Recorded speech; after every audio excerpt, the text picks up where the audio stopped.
आज खरगे समितीपुढे जवळजवळ 2 तास मी सगळ्या गोष्टी मांडल्या आणि त्याच्यातल्या महत्वाच्या म्हणजे पहिल्या 3 गोष्टी ज्या आहेत. पहिलं म्हणजे हे केवळ एक जमिनीचं सेल डीड नव्हतं. या जमिनीचं सेल डीड होण्याआधी, सेल डीड झाल्यावर आणि सेल डीड नंतर ताबा मिळवण्याचा जो प्रयत्न झाला याचा अर्थ हे अतिशय सिरियस होतं. आणि त्याची जी मला मिळालेली स्टेशन डायरी, ह्या सगळ्या गोष्टी मी आधी त्यांना समजावल्या. त्यानंतर मी पार्थ पवारचं आणि अमेडिया एंटरप्राइजेस LLPचं नाव FIR मध्ये का नाही, कारण त्याचे सगळे असणारे कायदे मी अगदी limited liability partnership act, specific relief act, नंतर रजिस्ट्रेशन ऍक्ट, या सगळ्या मुद्द्यांवर जो देणारा आणि घेणारा, इथे शीतल तेजवानी देणारी व्यक्ती आहे पण घेणारी व्यक्ती ही एक कंपनी आहे. तर त्या कंपनीच्या नावाने हे होणं अपेक्षित होतं पण झालेलं नाहीये. तर तात्काळ अमेडिया एंटरप्राइजेस LLPच्या नावावर हे झालं पाहिजे अशी मागणी केली. आणि तिसरं म्हणजे मी सगळ्या गोष्टींचं जवळजवळ 98 पानांचं सबमिशन केलंय. आता याच्यात सुरुवातीला त्यांनी जे 22 तारखेला रेझोल्युशन केलं, 24 तारखेला DIC कडे मागणी केली, DIC कडे फक्त LOI मिळालं. त्यानंतर त्यांनी 10 तारखेला, आणि हे महत्वाचं आहे की त्यांनी आधी एडज्युडिकेशनसाठी एक ऍप्लिकेशन केलं होतं अमेडिया एंटरप्राइजेस LLPने, आणि हे एडज्युडिकेशन जे आहे त्याची रिसीट, त्याचं पेमेंट, त्याचं सेल डीड, हे सगळ्या गोष्टी अमेडिया एंटरप्राइजेस LLPच्या नावाने झाल्या होत्या. त्यामुळे असं म्हणताच येत नाही की फक्त दिग्विजय पाटलांच्या नावावर FIR झाली ते योग्य आहे. आत्ताच्या घटनेला जे मुठे समितीचा अहवाल आला, आता बावनकुळे म्हणतात ती समितीच नव्हती, तर मुळात म्हणजे ह्या मुठे समितीने जे FIR करणं गरजेचं होतं ते अमेडिया एंटरप्राइजेस LLP वर करणं गरजेचं होतं. लिमिटेड लायबिलिटी पार्टनरशिपचे सगळे कायदे काय म्हणतात की एखादं फ्रॉड जर कंपनीने केलं तर सगळ्याच्या सगळ्या पार्टनरवर त्याची अनलिमिटेड लायबिलिटी होते. आणि हे सगळं मी त्यांना वाचून दाखवलं. त्याचे सगळे पेपर्स, त्याचे क्लॉजेस, त्याचे सेक्शन्स, या सगळ्या गोष्टी मी याच्यात अटॅच केलेल्या आहेत. मी त्यांना आधी एडज्युडिकेशनचे पेपर दिले, मग त्याच्या पुढे ते अग्रीमेंट कसं झालं ते बोलले. त्यानंतर सगळ्यात महत्वाचा मुद्दा जो खरंच मराठी माध्यमांनी आतापर्यंत कव्हर केला नाहीये तो आहे ताबा घेण्याचा जो प्रयत्न त्यांच्याकडनं जोर जबरदस्तीने करण्यात आला.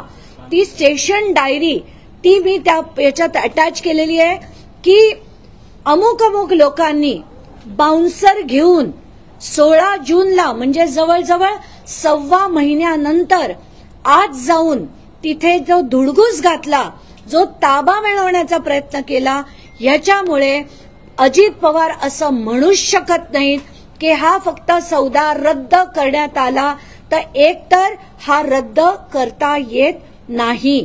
2 लोक ज्यांनी फ्रॉड केलंय, हा कायदा म्हणतो की यांना अधिकार नाही.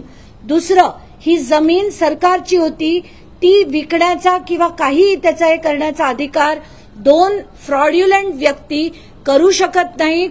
त्यांना आत्ताच्या घटनेला 21 कोटी रुपये दंड, 21 कोटी रुपये स्टॅम्प ड्युटी, त्याच्यावर असलेला दंड भरणं गरजेचं आहे. ते झाल्यानंतर कलेक्टरांनी कोर्ट मूव्ह करून त्याच्यावर कारवाई करायला हवी. आत्ताच्या घटनेला या समितीवरच माझा पहिला आणि मोठा आक्षेप होता की जे अजित पवार पुण्याचे पालकमंत्री आहेत, ज्यांच्या अध्यक्षतेखाली असंख्य वेळा बैठका होतात, त्याच लोकांना या समितीत घेतलं गेलंय. आणि माझा सगळ्यात जास्त मोठा आक्षेप हा कलेक्टर दुडी यांच्या विरुद्ध आहे. कारण आज मी सगळे कागदपत्र दिले.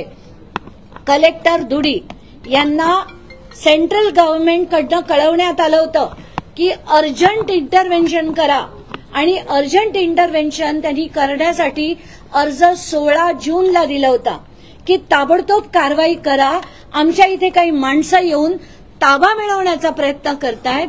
तर हा ताबा आम्हाला देता येत नाहीये, तुम्ही अर्जंटली इंटरव्हीन करा. धुडी काय करतात, 16 तारखेच्या अर्जावर 24 तारखेला एसडीओला लिहितात की याच्यावर रिपोर्ट आम्हाला सबमिट करा. का, कशासाठी? सरकारची जमीन आहे, तात्काळ त्यांनी एसडीओ, तहसीलदार, आयजीआर सगळ्यांना बोलवून गेलं पाहिजे होतं. 1800 कोटीची जमीन होती, पण कलेक्टर धुडी काय करतात तर फक्त एक पत्र एसडीओला 8 दिवसांनी म्हणजे 24 जूनला पाठवतात. ते महारथी 21 दिवसांनी म्हणजे 14 जुलैला ते पत्र पाठवतात तहसीलदारांना की तुमच्याकडनं आम्हाला अहवाल पाठवा. ते तहसीलदार येवले त्या दिवशी अहवाल पाठवतात. त्या अहवालात सरळ सरळ नमूद आहे की हा व्यवहार हे खरेदी खत झालेलं आहे. आणि खरेदी खत जर झालेलं होतं, हे एसडीओना कळवलं होतं, याची कॉपी कलेक्टरकडे गेली होती. तर तब्बल जुलैपासनं आणि त्याच्या आधी जूनमध्ये देखील या बोटॅनिकल सर्व्हे ऑफ इंडियानी त्यांना कळवलं होतं, तरी कलेक्टरांनी काहीही कारवाई केली नाही. आता कलेक्टर इज अ कस्टोडियन आपल्या जमिनीची. सरकारी जमीन म्हणजे जनतेची जमीन, त्याची जबाबदारी असते. तर याच्यात मी ते कायदे देखील दिलेत की कलेक्टरच्या जबाबदाऱ्या काय आणि त्यांनी त्या कशा निभावल्या पाहिजेत. तर आत्ताच्या घटकेला जे म्हटलं जात आहे की कलेक्टरांनी त्यांनी कारवाई केली, कुठची कारवाई केली असं मी लेखी मागितलं होतं आरडीसी ऑफिसकडे. त्यांच्या आलेल्या पत्रात एक काडी मात्र ओळ नाहीये कुठल्याही कारवाईची.